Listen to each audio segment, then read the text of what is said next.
Hello everyone, this is Gaurav here and welcome back to the channel. क्या हाल है भाई आप सभी के? एकदम सब बढ़िया शानदार है। तो कैसा चल रहा है आप लोगों का प्रिपरेशन? आई होप आप लोगों का प्रिपरेशन काफी अच्छा चल रहा होगा, काफी शानदार चल रहा होगा। और शायद से मेरा वीडियोस आप लोगों का प्रिपरेशन में कुछ हद तक हेल्प किया होगा। मैं नहीं बोल रहा हूँ कि पूरा ही हेल्प किया होगा, बट कुछ हद तक ऐसा होगा कि आप लोग का जो प्रिपरेशन है वो थोड़ा सा ऊपर आया होगा, अच्छा हुआ होगा। तो इस वीडियो में हम लोग बात क्या करेंगे कि कैसे करके आपको आंसर शीट लिखना है बोर्ड एग्जाम में, चाहे कोई भी पेपर का हो, इकोनॉमिक्स का हो, इंग्लिश का हो, कोई भी बच्चे देख सकते हैं, physics, chemistry, biology, accountancy, BMT या फिर कंप्यूटर साइंस, कुछ भी हो, बिजनेस स्टैटिस्टिक्स, आप कुछ भी सब्जेक्ट का लिखते हो, जैसे कि मैं इस वीडियो में आप लोगों को बताऊंगा, आपको उसी तरह से हर एक क्वेश्चन का आंसर लिखना पड़ेगा। नहीं लिखिएगा तो मार्क्स गवाइएगा। डन तो? हाँ, तो चलिए जल्दी जल्दी वीडियो को शुरू करते हैं और देखते हैं किस किस टाइप में कैसे कैसे करके हम लोग लिख सकते हैं। Let's begin.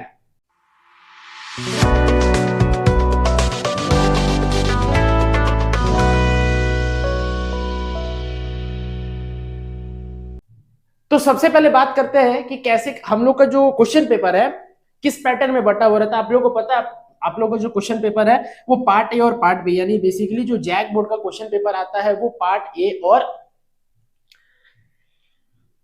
पार्ट बी में ही बांटा रहता है।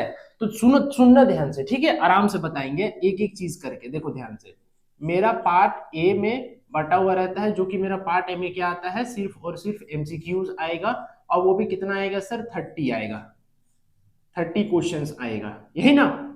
अब पार्ट बी में मेरा क्या रहेगा? सब्जेक्टिव रहेगा, ठीक है? पार्ट बी में मेरा क्या रहेगा बाबू? सब्जेक्टिव रहेगा, ठीक है? कोई दिक्कत नहीं आता? नहीं ना? ठीक है। अब सुनना ध्यान से, आप जब भी लिखिएगा, क्या बोल रहे हैं, आप जब भी आंसर लिखिएगा सबसे पहले ऑब्जेक्टिव बनाइएगा। क्या बनाइएगा? सबसे पहले ऑब्जेक्टिव बनाइएगा। डन तो? ये समझ में आया कि सबसे पहले आपको क्या बनाना है? ऑब्जेक्टिव बनाना है। उसके बाद देखो ऑब्जेक्टिव कैसे लिखना है, जैसे मान लो 1 2 3 4 ऐसे है ना, तो ऐसे करके सिर्फ ऐसे मत लिख देना, ये ए, ये सी, ये डी और ये नहीं। आपको क्या करना है, यहाँ पे लिखना भी है वो वाला जो चीज लिखा हुआ है ऑप्शन में। डन तो? आपको ऑप्शन पूरा लिखना है ताकि एग्जामिनर को चेक करने में दिक्कत ना हो।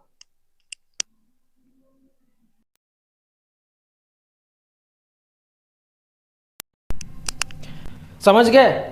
आपको पूरा चीज लिखना पड़ेगा ताकि एग्जामिनर को कॉपी चेक करने में दिक्कत परेशानी का सामना ना करना पड़े आपकी वजह से। हाँ, यही है ये शख्स, ठीक है? यही है वो जो कि परेशान किया था।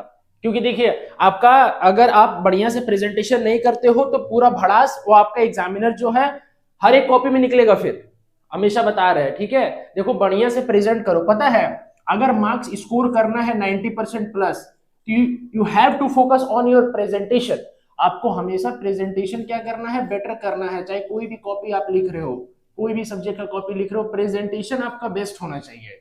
तो सबसे पहले क्या बताए, पार्ट ए में जो ऑब्जेक्टिव टाइप आएगा उसको सबसे पहले करना।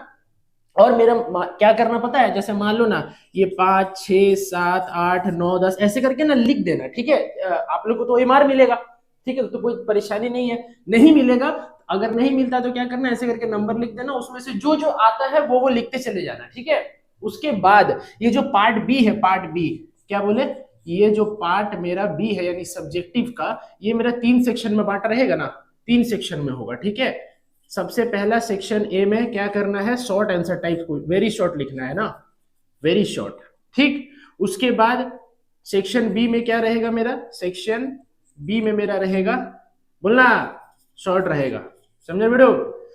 उसके बाद सेक्शन क्या रहेगा, सेक्शन मेरा सी में रहेगा। सेक्शन सी में क्या रहेगा बाबू, लॉन्ग आंसर रहेगा, रहेगा ना हो? हाँ। तो देखो इसमें क्या करना है, इसमें से आपको क्या करना है कि 8 क्वेश्चंस में से आपको कोई भी 6 क्वेश्चन बनाना होगा, इसमें भी 8 क्वेश्चन में से कोई भी 6 क्वेश्चन बनाना पड़ेगा, और इसमें 6 क्वेश्चन में से कोई भी 4 क्वेश्चन बनाना पड़ेगा। अब मेरा बात सुनना, यहाँ पे ज्यादा ध्यान देना जरूरी है। देखो सबसे पहले ऑब्जेक्टिव करना मेरा रिक्वेस्ट है ये, ठीक है? मेरा विनती आप लोगों से, सबसे पहले आप ऑब्जेक्टिव 30 क्वेश्चन सॉल्व कर लीजिएगा, उसके बाद यहाँ छलांग मारना। अब इधर गेम करना है तुम लोग, इधर कुछ मत गेम करना, नहीं तो गेम हो जाएगा। यहाँ पे गेम करना है। देखो यहाँ पे क्या करना, मान लो हम तो बोलेंगे, मेरा अगर मानोगे तो सेक्शन ए सबसे पहले, उसके बाद सेक्शन बी और उसके बाद सेक्शन सी। लेकिन अगर मान लो कोई बच्चा ये बोलता है कि सर मेरे को सेक्शन बी सबसे पहले आ रहा है, 6 का 6 क्वेश्चन मेरे को आ रहा है, उसके बाद सेक्शन ए आ रहा है और उसके बाद सेक्शन सी आ रहा है, ऐसे करके लिख सकते हैं?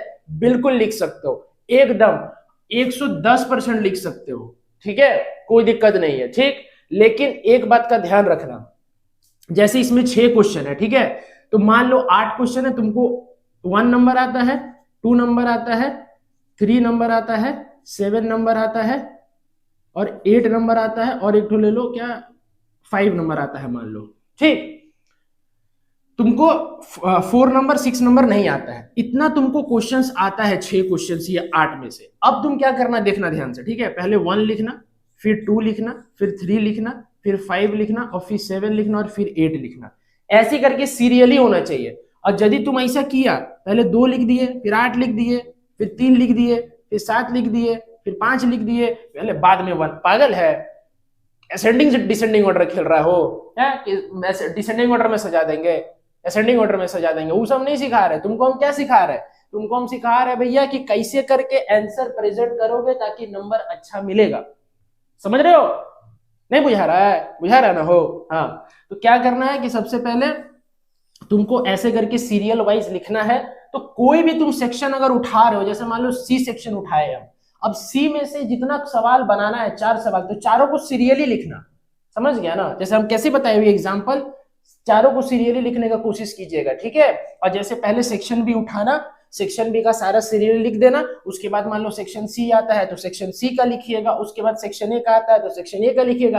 ये नहीं कि सेक्शन बी से 2 क्वेश्चन लिख दिए, फिर उसके बाद सेक्शन सी का दूसरा नंबर और छठा नंबर आ रहा है तो वो लिख दिए उठा करके, फिर सेक्शन ए का लिख रहे हैं 1 और 2। पागल है? नंबर देगा तुमको, तुमको आता हुआ भी तुमको नंबर काट लेगा तुम्हारा। समझ रहे हो ना? हाँ, ये सब काम मत करना, ठीक है। हाँ, बढ़िया से देखो, एग्जाम में कॉपी पता है एकदम नीट एंड क्लीन होना चाहिए, बढ़िया से एकदम, ठीक है ना। बढ़िया से लिखोगे तो बढ़िया नंबर मिलेगा, ठीक है। हाँ, पढ़ोगे लिखोगे तो बनोगे नवाब, ठीक है। तो ध्यान रखना ये वाला चीज, ठीक है। हाँ, ये वाला हुआ। अच्छा, उसके बाद क्या करना है, देखो ध्यान से, ठीक है। जब भी आप एक आंसर लिखिएगा ना, जैसे मान लीजिए ये आपका कॉपी है, ठीक, ये आपका एक कॉपी है, ये आपका एक शीट है एक। अब जैसे मान लीजिए कि आप आंसर लिख रहे हैं, जैसे यहाँ पे आपका एक मार्जिन रहेगा और यहाँ पर भी आपका एक मार्जिन रहेगा ना, और ये वाला भी रहेगा और यहाँ पे एक तो लोगो रहेगा आपका, ठीक। ये आपका शीट ऑफ पेपर हो गया। आपको लिखना ये मार्जिन और ये मार्जिन का अंदर है, बाहर मत निकाल देना, ठीक है। बहुत कोई होता है ना, बहुत पढ़ के आए हैं, इतना पढ़ गया है ना सर, क्या बोले, फोड़ डालेंगे सर एकदम। अरे तो फोड़ना है भैया, ठीक है ना। तो मैदान से बाहर का ही निकल जा रहा है खेलते खेलते, है बाहर नहीं निकलना मैदान से, मैदान के पीच में ही रहना है। पीच से बाहर निकला तो तुम गया आउट, ठीक है। तो इसी के अंदर आपको आंसर लिखना है। जैसे मान लो कि 25 नंबर के आंसर लिख रहे, ठीक है, तो 25 यहां लिखा, उसको ऐसे गोला मारो, क्या बोले, 25 लिखा, उसको यहाँ गोला मारना, उसके बाद यहाँ पे लिखना शुरू करना है, ठीक। उसके बाद लिख करके क्या करना ना, यहाँ पे एक लाइन पेंसिल से खींचना। क्या बोल रहे हैं सुनो, पेंसिल, यहाँ पे एक लाइन पेंसिल से खींचना, उसके बाद एक लाइन छोड़ करके, मान लो 27 का आता है तो 27 लिख करके फिर से शुरू करना। समझे? कोई दिक्कत है बताओ यहाँ तक?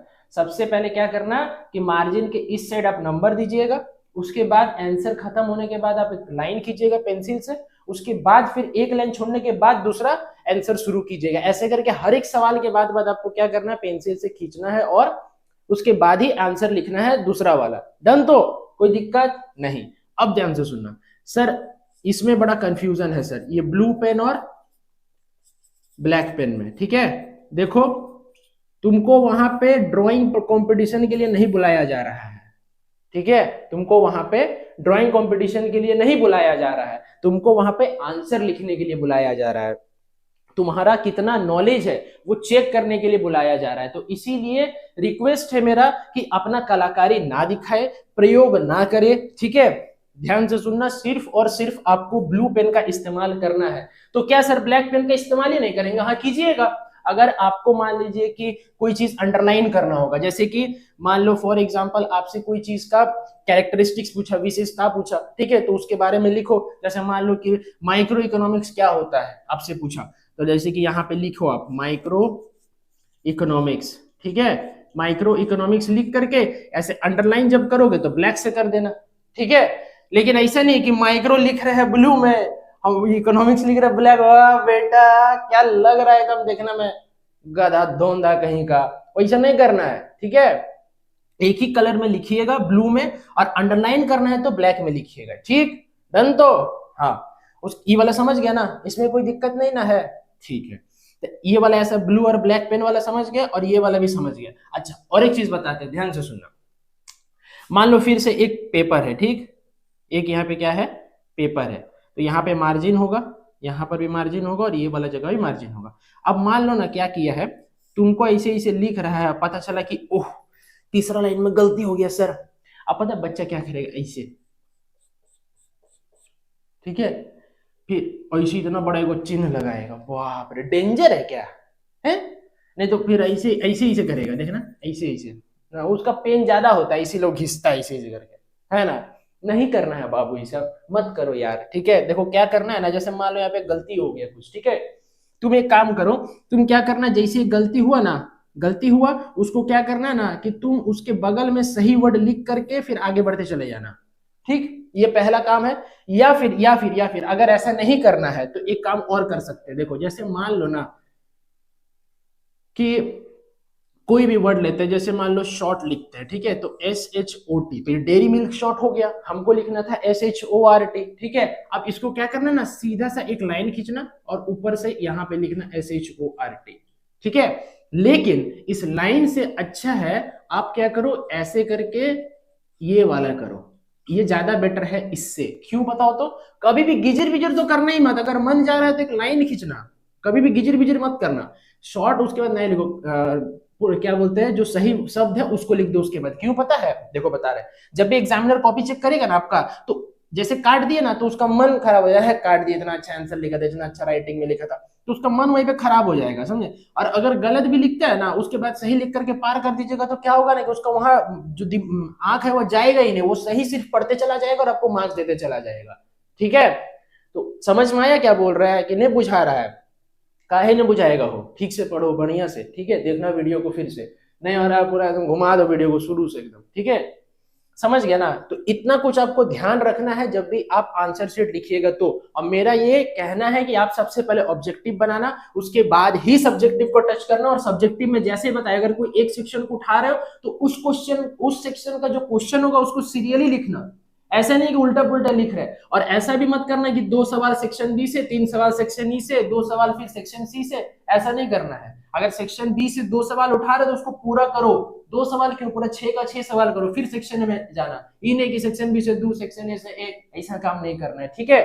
और ये वाला ध्यान से रखना कि फील्ड से बाहर नहीं हो जाना है, ठीक है, फील्ड के अंदर में ही रहना है, ठीक। उसके बाद एक पेंसिल से लाइन खींचना है बढ़िया से, ताकि क्या होगा कि ये वाला आंसर और ये वाला आंसर दोनों लगे कि हाँ दोनों अलग अलग है। और थोड़ा डार्क खींचिएगा, ये नहीं कि हल्का खींच के पार हो गए कि सर बोले थे बस खींचना है, नहीं, थोड़ा सा डार्क खींचना, ताकि क्या होगा कि दिखे कि हाँ ये दोनों आंसर अलग अलग है।